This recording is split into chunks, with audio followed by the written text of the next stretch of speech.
Hey there, welcome along to Ottawa. I'm Dan Williams, and let's just give you a bit of a scene setter as to what's happening here. This is Parliament Hill. Good morning. Good morning. Yeah, I'll come right to you. I just want to say hi. I'm going to come right to you. I'm going to talk to you just now. Actually, I don't have time right now. No. I'll come right to you. We're going to talk to some people. As you can see, it's already a little getting busy here. This is the Ottawa Parliament. The other Parliament building is over there to the left. We'll come to you, sir, don't worry. As you can see, there are people here wanting to have their say. This truck protest, the Freedom Convoy, has been here for nearly 2 weeks. And these truck drivers, as you can see, they've been coming here, braving the cold as well, in order to have their voices heard here. There's, as far as the eye can see, trucks all along this Wellington Street, which is one of the main thoroughfares through Ottawa, completely ground to a halt. The whole of the downtown area is completely cut off, it has to be said. Emergency vehicles can get around, but as you can hear, it's getting loud.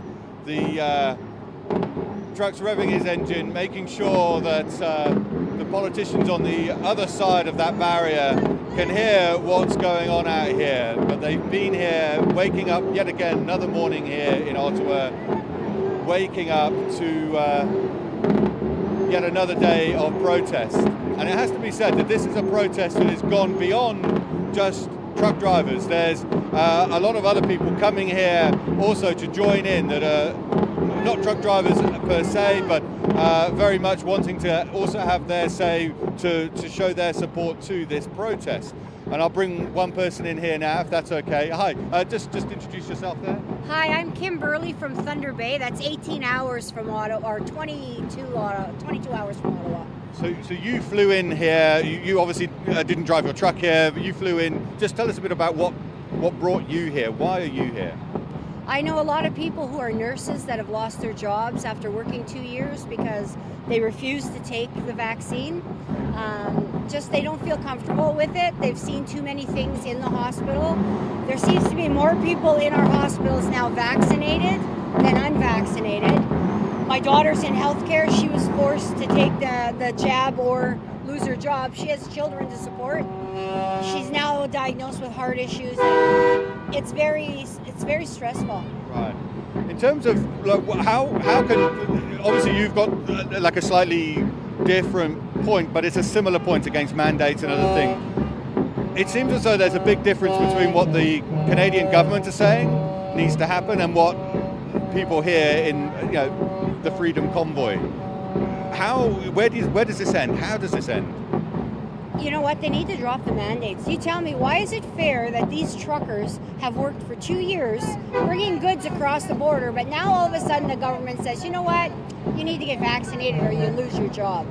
That's not right. These people have lost their jobs. Many of these truck drivers here cannot cross the border now. So they're here for the long haul. They have nothing to lose. Do you feel that they're now to the point where they're so dug in that, I mean, do you feel that the Canadian government will now listen, or how does this compromise take place? We heard the Prime Minister Justin Trudeau yesterday saying that this has to end, but he's not talking about compromise there. So where does this end? Well, since yesterday, another Liberal cabinet member has come forth, and he disagrees with the Prime Minister. So that's two already in a matter of 2 weeks. I think the rest of the Liberal government should stand up to him. Like, this needs to end. He keeps saying they're the ones ruining Ottawa citizens' life. No, it's Prime Minister Trudeau. He could have stopped this on day 2. I guess if I'm trying to be devil's advocate, obviously you've got a whole lot of protest here dominating the road. He's saying that this is more of a blockade than a protest, that everyone's allowed to have their peaceful protest, but not in this way. What do you say to that? I say he let Black Lives Matter burn down buildings, set fire to stuff, and he never stopped that. So why would he stop a peaceful protest? You could see yourself. They're feeding everybody. The homeless have been here at night. They're feeding on burgers. They're cooking breakfast over here. Like, they're playing soccer. There's kids. Like, where is the harm here other than, yes, it's walking some streets? You know what? I've talked to so many people from Ottawa that have been here, And they're like, no, we want the mandates gone too. Yeah, the honking was annoying, which I agree with, but now you got this. Right. I guess if we're looking at the bridge, at least, the protest had spread to some of the border places, then obviously what you get there is that you now have, I think it's about $300 million worth of goods a day going through that Ambassador Bridge. There is an economic impact. There's a supply chain impact there as well. So there is a little bit more to it than this. Justin Trudeau needs to step up because they're not stopping at the Ambassador Bridge. They're going to hit every border bridge. And I mean, yes, it's going to affect us Canadians, but you know what? This pandemic has affected us Canadians for 2 years. People have lost their lives. There's suicides. People have held up, there's posters over there. Kids have killed themselves. People have killed themselves. People are losing their houses. People are losing their jobs. Enough is enough. Like, come here and be a man and do what you were elected to do. Because I'm enjoying the discussion, right? I guess as well, though, if this is successful, like for a government, there's obviously a lot of eyes around the world watching this. But if there's something that perhaps you don't agree with, like maybe it is something that is on a different kind of political element, a year from now, and the element is to try and bring a truck here and bring this kind of protest, and it's maybe now something that you don't believe in. What would you say though to that? I'm just trying to understand why. Peaceful. This is Canada. We have a right to protest. Right. Calling this a sit-in or a coup, no, it's people, average people, that want their lives back. It's all it is. Like, you've seen it yourself. Most of the Canadian media is saying, oh, it's terrible. They had one Confederate flag. Oh, they're desecrating Terry Fox. Go take a look over there. There's nothing but love down here. And I mean, I don't even like saying that, but it's so peaceful. Like, truckers asked if I wanted to be walked to my hotel last night because I was here till 10:30. I says, no, I'm good. It's peaceful. I haven't had any problems the whole time I've been in this city, like as long as I'm in this area. And if you haven't noticed, they're collecting garbage every day. They bring it out so the garbage trucks can get it. They're cleaning the streets. They're cleaning everything with the snow. They got salt. The city. This is what your point here is. It's against a lot of the media reports that you're seeing that it's a fringe element. That's a lot of that. When I've been speaking to a lot of people, that's what they're most upset about with media coverage. If they think this is a fringe minority, I'd hate to see what a minority would be, or a majority, because there's been over 100,000 people here. Like, I was here on Tuesday evening and it was packed down here. And they said, oh, you got to come on the weekend. And I says, unfortunately I can't, but there was lots every day. Like, it's only 10:30 in the morning and there's already gatherings all over down here. It just needs to end. And Justin is the one to do it. Come into the parliament. Okay, well, look, thank you so much for giving us your thoughts. Coming. Appreciate it. Thank you for your views and everything else. Okay, thank you. Stay safe out here. Stay warm. Let's just take a little walk over this way just to give you a bit of an idea as to what else is taking place here. You have all of these trucks lined up on this side.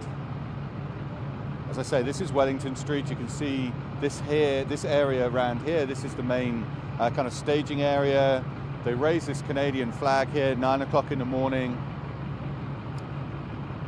Each morning.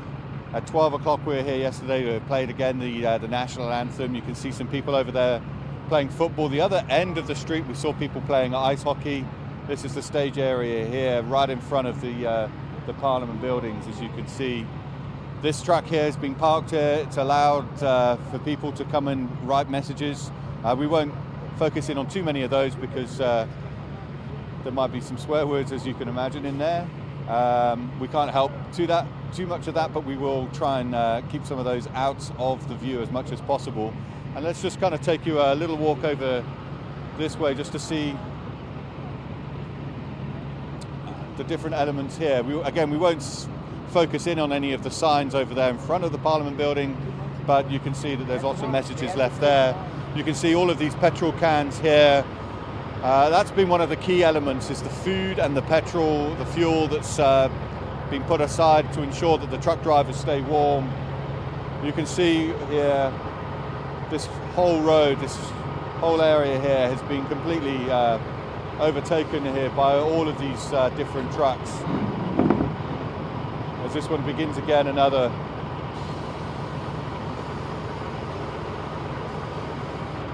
no, maybe not.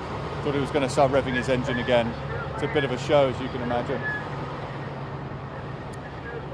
And it just goes on and on. Again, we won't focus in on too many of the signs, but you can just see this is just part of the throughway. Somebody out for their morning jog, but you can just see, for as far as the eye can see, you've got kind of different families here as well. Obviously these trucks, some of them have some quite large staging areas, but you've got families here too.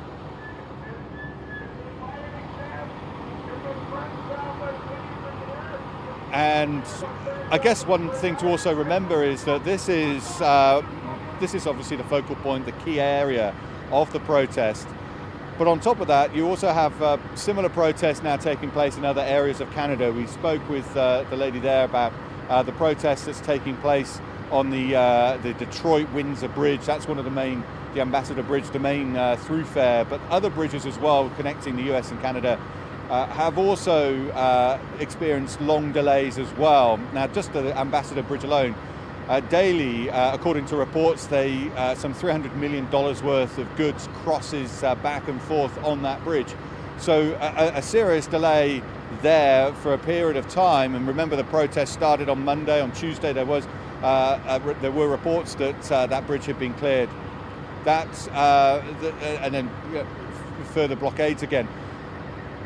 300 million a day, that will soon back up and will soon impact. We're already seeing reports that it's impacting the auto industry. Some parts for here, the likes of GM and Ford have plants in Canada. Of course, Detroit, Michigan, that area is a key auto area. So that area, as I say, cannot afford to have a long delay on those bridges for too long. And we're also then obviously hearing reports from the Canadian government talking about impacts of supply chains as well, groceries and other things. Obviously, as far as the government's concerned, they say that this is a blockade. They say that that this is against democracy. Everyone's able to have their democratic right to protest, but blocking roads like this is not something that they think should be allowed to happen.